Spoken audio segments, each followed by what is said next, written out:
what do you call it, St Clement's. Bit of lemon and orange juice. All mixed together? Yeah. No spotted dick in sight? No. It's amazing how at this point you always want a tiddle, isn't it? You always want to what? A tiddle. A tiddle. A tiddle? I stood there and I suddenly said, I want a tiddle. It's always at this point, isn't it? Because you're nervous. Well, listen, you're going to be here for 10 minutes, so you can't go in the middle. No, I'll hold on to it. As long as I'm talking, as long as I'm doing something, I'm all right. Well, the television series is into its fourth run, really. And in some ways, it's often struck me, it's a bit like playing yourself. She's called Lorraine. That's right. Cockney girl, you know, model, and all of that. That's right, and the geezer who wrote it, a bloke called Terry Howard, he wrote the Campari commercials, so he kind of knew me quite well by then.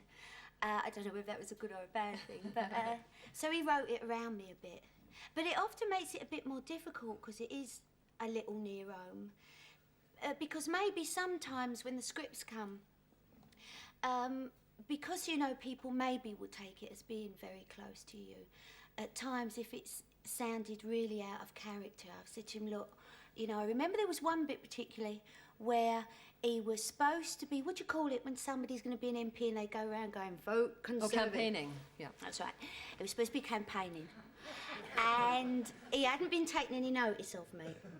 And they wrote this scene where I was supposed to be crying and one of his friends arrives and does all that. And I said, look, I don't think I'd cry. I might be right browned off, but I wouldn't cry. I'd say, right, that's it, I'm going home. So I said, can I play it like that rather than crying? Because I don't think she'd cry. You know, she's got this dad who lives off her. She's going out with this other geezer who at times she's staying with and living with. You know, it's a bit risque. And she's got her own motor and things like that. So I said, I don't see her as really crying. But Terry Howard was very sweet. You know, if you're really against something, he don't mind you playing it that way. I love it when the posh ones, as in the clip, talk to you. I think that's really good. But in reality, have you come up against the rather posh person who might try to put you down because of your accent? Well, I don't so much now, because I think people, if they recognise you, know what's coming. So that doesn't really happen. But I can remember one time, and it was when I was about, I suppose I was about 28, 29, because it was, do you mind? It wasn't that long ago. Where'd you get this lot? And I was with a geezer called Norman Yule, lovely man. And we was talking about doing a record. And it was getting near Christmas, and it must have been when all this started off. And he said he was having his little Christmas do, and it was a posh little club near Knightsbridge. I was just going to name it, and I thought maybe I shouldn't. And so it nearly put me off. And we were sitting around this big table, right? And there was Norman and some other people there that I knew, and there was this older couple. I think they were from America, but had been in England quite a lot and talked quite nice, and you didn't really have an American accent. It was quite English. And I was sitting there. It was a lovely old boy he was, tiny. And I was sitting there gossiping away like an utter. And he said, how old are you? So I said, 28, 29, whatever it was at the time. He said, oh, really? So I thought you was about 16, 18. So I said, really? So I said, yes, mental age, of course. No, oh, cheers, you know, thanks a bunch. So we sat there a little while longer, like, and he was gossiping away, and these big, long words. Well, one was so amazing that I said to him, excuse me, I hope you don't think I'm being rude, but what does that word mean?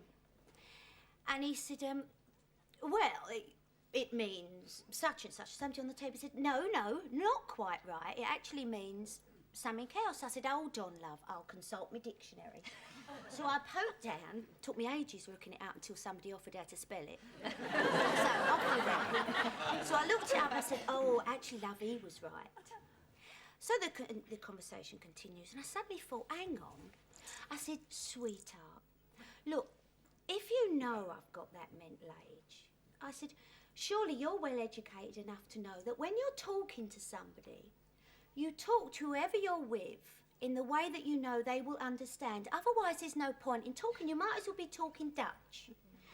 And I said, I think it's very rude of you, if you know I don't understand you, to be using these big, long words. I said, you're being a bit unfair, aren't you? So he said, well said. And he was as lovely as anything after that. Did you used to carry your dictionary around with you all the time in the handbag? All the time. And it was funny because I'm sure I must have gone down as having the worst tummy bug in the whole of the business. Because I used to sit there and say, oh, as soon as I could, excuse me, because you'd forget it when you got home. And often, if you asked, you did get in that situation where the person didn't know what they'd said. And that's embarrassing, and you don't like to put anyone in that, you know, where they suddenly go, well, actually, I don't know myself. So I used to rush off to the bog, perch, take out my diary and sit there looking up. Well, that's fine if you can spell.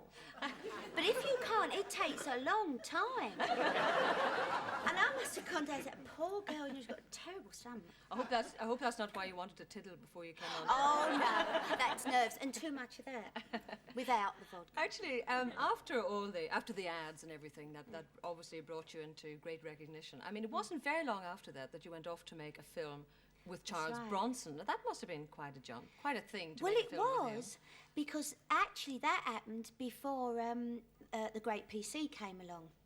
That's the dodgy geezer who manages me. And he's sitting around here somewhere. And he was up in hospitality while I was waiting for him and gasping, so I said I'd dig him out. So he's the saucy geezer that's around here somewhere. Now, what was I saying? Charles Bronson. Oh, yeah. So, what happened was, it was after about the first Campari, and it was the one that's nice here, innit? And he'd seen that while he was in an English hotel over here. He'd seen that. So when this film came up, he thought, oh, I'll use that bird in that ad. So he wrote me a little bit in the film. And I was a bloke called Henry De Silva. Have you ever seen him? Always plays a mafioso. And I played his girlfriend in it. And it was a very funny story, actually, I must tell you. So I'm up there now. I'm in Switzerland, right? And I've never done anything like this before, and I'm on my own. So I'm trying to behave, for one.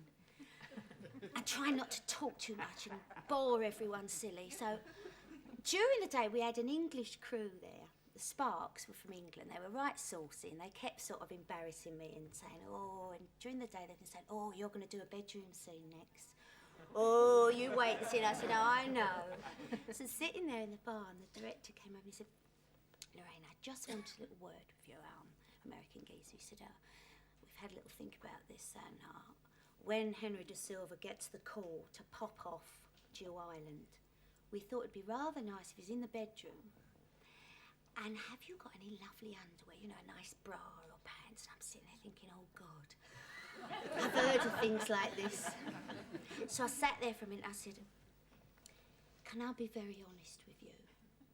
So I said, oh, gee, yeah, sure. So I said, if you put me in bra and pants, you'll get donations for Oxfam. I said, I'll clear the place.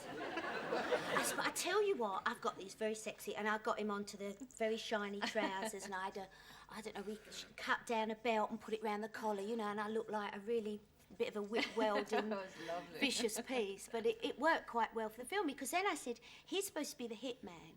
Because I was trying desperate. I was fighting for my life here. I mean, you've got to remember that. I said, because then he's the hit man, but he's been hit by a bird. So it made it sort of, well, I thought it did. So I got out of that. Well, I don't know whether your ambition is to have a little bit more on top or not. But, I mean, on the other hand, well, you've I done... wouldn't mind. You wouldn't mind a wee bit more, yeah. I wouldn't mind. Well, the thing is that you seem to have done so much, Lorraine, so many different bits and pieces over the last few years. I mean, what's going to come next, do you think? Oh, I don't know. I'm supposed to be having a little bit of a break. But I must admit, it drives me mad. The last time my agent tried to make me have a bit of a break, he told me all about the Friday. He said, right, I think you ought to... Monday morning, I was rapping on the door, waiting for him. Because I don't know what to do with myself. And I've got, you know, like, lots of energy. And usually when you've got the day off, everybody else is working. So I don't know what to do, and then I'm stuck with myself. But you've had a lot of firsts, haven't you? I mean, it's all been new to you, and a first well, to do this. Well, it's been lovely, yeah. So if I was to have to think of what I'd want to happen in the future, I mean, often people say, you know, oh, well, what are your ambitions? Then I think it would just be to have more firsts. Because if 4 years ago I'd been asked that, I wouldn't have dreamt the things I've done. I really wouldn't. I mean, I wouldn't have dreamt I'd be in this business. So if the next couple of years continues at 32, if you don't mind. Remember, 32. Getting first. I mean, at that age, it's very difficult. You've been to dinner, haven't you? You've been out with your first geezer. You've done most your first. Well, I tell you what, So Lynn, they're I don't think they few would want to know all between about you. your love life this evening. So Oh, what I I will bet they say, would. yeah,